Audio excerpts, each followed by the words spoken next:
तो दोस्तों आज हम पढ़ लेते हैं IMPCL के प्राइवेटाइजेशन के बारे में। इसके बारे में मैंने शॉर्ट वीडियो तो कई बनाई हैं, मगर लॉन्ग वीडियो मैं बना नहीं पा रही थी। बहुत दिन से सोच रही थी कि बनाऊंगी। आज मुझे समय मिला है, तो चलिए देखते हैं। Indian medicine pharmaceutical corporation limited यानी IMPCL प्राइवेटेशन के विषय में हम पढ़ लेते हैं कि ये जो 2026 में ये जो प्राइवेटाइजेशन हुआ है, अब कर्मचारियों का क्या होगा।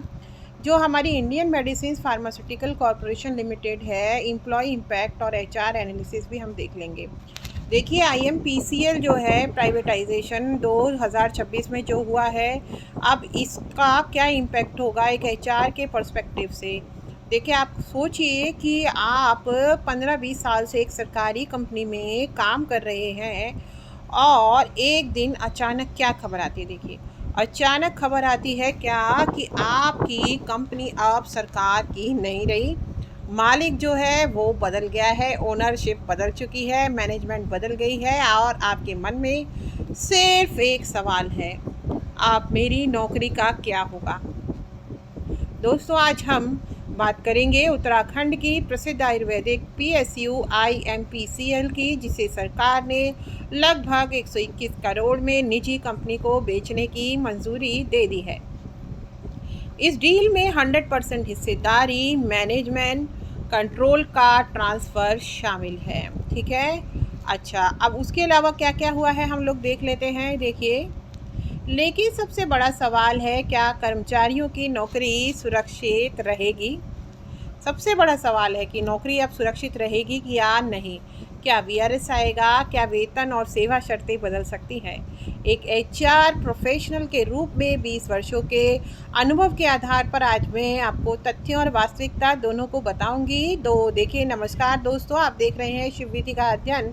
आज का विषय सिर्फ IMPCL नहीं, यह हर उस कर्मचारी के लिए महत्वपूर्ण है जो PSU गवर्नमेंट कंपनी या प्राइवेटाइजेशन प्रोसेस में काम कर रहा है।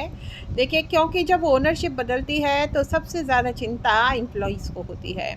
IMPCL डील क्या है। सरकार ने IMPCL का स्ट्रेटेजिक डिसइन्वेस्टमेंट मंजूर कर दिया है। सबसे ऊंची बोली स्काईमेप फार्मास्यूटिकल्स की रही और लगभग 121 करोड़ की बोली पर कंपनी का नियंत्रण ट्रांसफ़र किया जा रहा है। IMPCL की स्थापना 1978 में हुई थी और यह आयुर्वेदिक एवं यूनानी दवाओं के निर्माण के लिए जानी जाती है। पार्लियामेंट्री इंफॉर्मेशन के अनुसार IMPCL एक प्रॉफिट मेकिंग PSU थी और 2025 तक इसमें लगभग 74 स्थायी यानी कि रेगुलर कर्मचारी थे। 2025 तक देखें। अब हमारा HR पर्सपेक्टिव यानी कि जो एक ह्यूमन रिसोर्स का जो प्रोफेशनल का जो पर्सपेक्टिव या दृष्टिकोण कह सकते हैं वो क्या है। आप देखिए कर्मचारियों पर क्या असर होगा। अब सबसे महत्वपूर्ण भाग पॉइंट नंबर 1, ओनरशिप चेंज यानी ऑटोमेटिक जॉब लॉस। बहुत से कर्मचारी सोचते हैं कि कंपनी बिक गई मतलब नौकरी ख़त्म।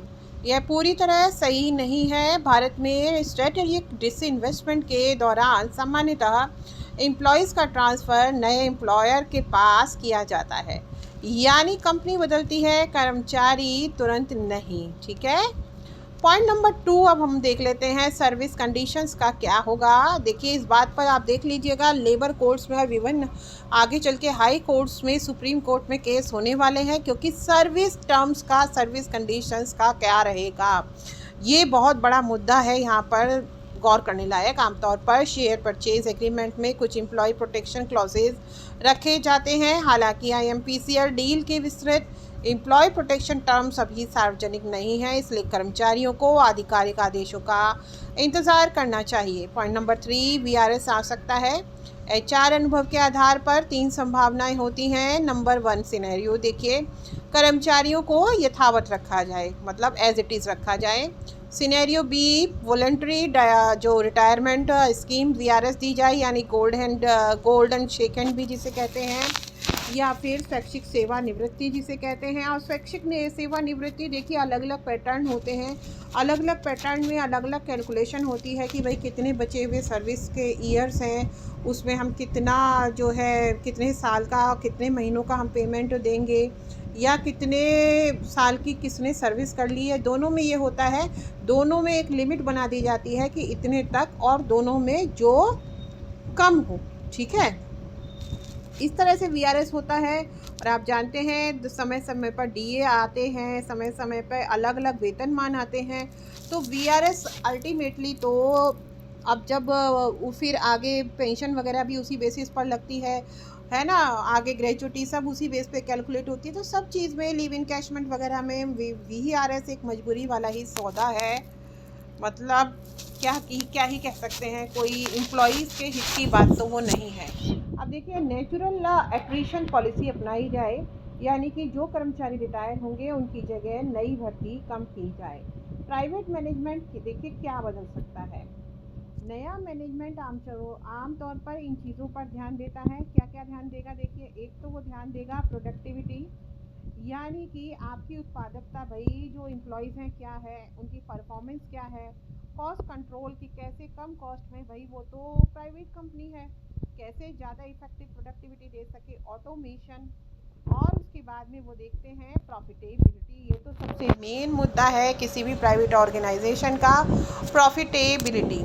इसीलिए कर्मचारियों को अब केवल सीनियरिटी नहीं बल्कि स्किल और परफॉर्मेंस पर भी फोकस करना होगा, ठीक है। तो एम्प्लॉयज़ को अभी क्या करना चाहिए? एक तो उनको देखिए, सीनियरिटी क्या होती है। जो गवर्नमेंट कंपनी होती है उसका एक तरह से इसे कह सकते हैं पॉजिटिव और नेगेटिव दोनों ही इम्पैक्ट होता है। जिसने ज़्यादा पहले ज्वाइन किया है उसकी सीनियरिटी लिस्ट, यानी कि उसको प्रमोशन में पहले प्रेफरेंस दी जाएगी। भले ही ज्वाइनिंग में आपका 1 महीने का ही फ़र्क हो, लेकिन आप सीनियरिटी में, या 15-20 दिन का फ़र्क हो, आप सीनियरिटी में पीछे हो जाएंगे। और मतलब चाहे आप कितनी भी मेहनत करते हो, लेकिन प्राइवेट में क्या एक ये पॉजिटिव फैक्टर भी है कि वहाँ परफॉर्मेंस को जो है तवज्जो दी जाती है। ये नहीं कि कोई आदमी चाहे कोई काम नहीं कर रहा, कोई इनिशिएटिव नहीं कर रहा है, कोई अपनी स्किल एनहांस नहीं कर रहा है, फिर भी उसको ही प्रमोशन दिया जाए। तो ये कुछ चीज़ें अच्छी सरकारी की भी होती हैं, कुछ प्राइवेट की। सोशल मीडिया की अफवाहों पर आप लोग ज़्यादा भरोसा ना करें, और देखिए टेंशन मत लीजिए। ऑफिशियल ऑर्डर्स को आप लोगों को पढ़ना चाहिए। क्या करना चाहिए? ऑफिशियल ऑर्डर्स को ध्यान से पढ़ना चाहिए, और कंपनी के एचआर डिपार्टमेंट और मैनेजमेंट द्वारा जारी आदेशों पर बहुत ज़्यादा ध्यान देना चाहिए। और देखिए, सबसे बड़ी बात, डॉक्यूमेंटेशन आपको प्रॉपर रखना चाहिए अपना, यानी डॉक्यूमेंट्स को बिल्कुल सुरक्षित रखना चाहिए, और लाइन दर लाइन पढ़ना चाहिए। कई बार क्या होता है, एक ऑर्डर होता है, उसके अंदर लिखते हैं उस ऑर्डर को देखें। आप उस ऑर्डर को देखेंगे तो उसके अंदर 2 ऑर्डर और होंगे जो इस तरह के होंगे।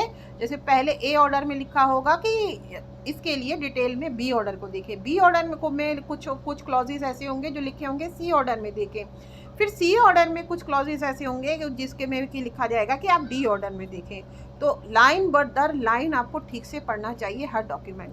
अब देखिए, अपॉइंटमेंट लेटर, इन डॉक्यूमेंट को आपको सुरक्षित रखना है। प्रमोशन ऑर्डर्स, सर्विस रिकॉर्ड, अच्छा उसके अलावा सैलरी स्लिप और पीएफ रिकॉर्ड्स, इन सबको आपको बहुत अपना संभाल के रखना है। उसके अलावा अब आपको अपनी स्किल को क्या करना होगा? स्किल को आपको अपग्रेड करना होगा। क्या करना होगा? स्किल को अपग्रेड करना होगा। और देखिए, प्राइवेट सेक्टर में स्किल सबसे बड़ी सिक्योरिटी होती है।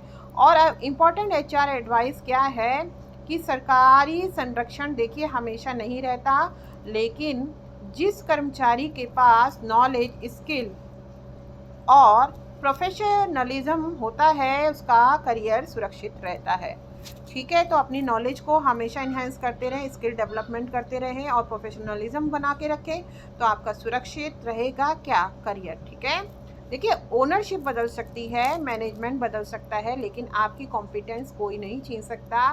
तो कंक्लूड करते हैं हम, IMPCL का प्राइवेटाइजेशन भारत के आयुष सेक्टर में एक बहुत बड़ा चेंज है।